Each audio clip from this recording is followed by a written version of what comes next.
Assalamualaikum warahmatullahi wabarakatuh. Seorang ibu sangat merindukan anak gadisnya yang sudah meninggal dunia. Lalu ia menjumpai Imam Hasan Al-Basri untuk meminta petunjuk apa yang harus ia lakukan. Lalu Imam Hasan Al-Basri memberikan sebuah amalan untuk dibacakan dan diamalkan setelah sholat.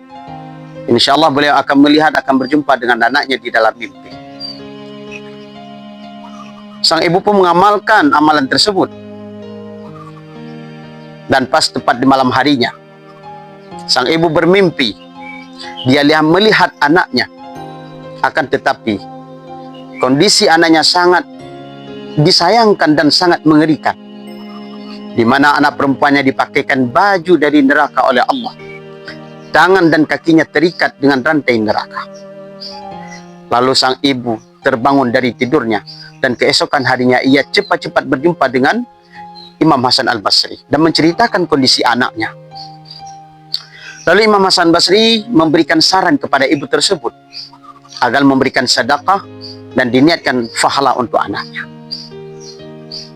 Begitu malamnya tiba, ternyata giliran Imam Hasan Al-Basri bermimpi seolah beliau berada pada taman yang sangat indah sekali. Di sana ada sebuah ranjang tempat duduk. Dan beliau menatap pada seorang anak perempuan yang cantik jelita dengan wajah yang bercahaya. Lalu anak perempuan itu, anak gadis tersebut menghampiri Imam Hasan Al-Basri. Seraya berkata, "Wahai Hasan Al-Basri, kenalkah engkau kepadaku?" Tentunya Imam Hasan Al-Basri mengatakan, "Saya tidak mengenalmu." Lalu si perempuan itu mengatakan, "Saya adalah anak dari ibu yang mendatangi yang menjumpaimu." Lalu Imam Hasan Al-Basri mengatakan, "Tetapi ibumu menceritakan dengan kondisimu yang sangat mengerikan." Lalu si perempuan itu mengatakan kepada Imam Hasan Al-Basri, "Betul apa yang ibuku ceritakan. Sebanyak 70.000 kami tersiksa dengan siksa kubur ini. Akan tetapi datang seorang manusia yang saleh, lalu beliau membacakan salat kepada Rasulullah SAW dan diniatkan untuk kami.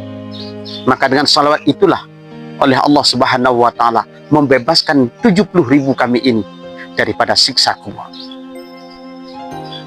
Saudaraku yang dimuliakan oleh Allah Subhanahu wa Ta'ala, ternyata salawat dapat membebaskan manusia daripada siksa kubur, bahkan dari siksa neraka.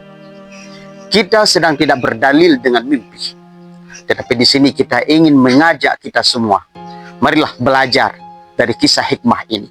Mari kita jadikan i'tibar bagi kehidupan kita, yang mana bersalawat kepada Rasulullah SAW adalah dapat meringankan, bahkan dapat menggugurkan dosa-dosa kita.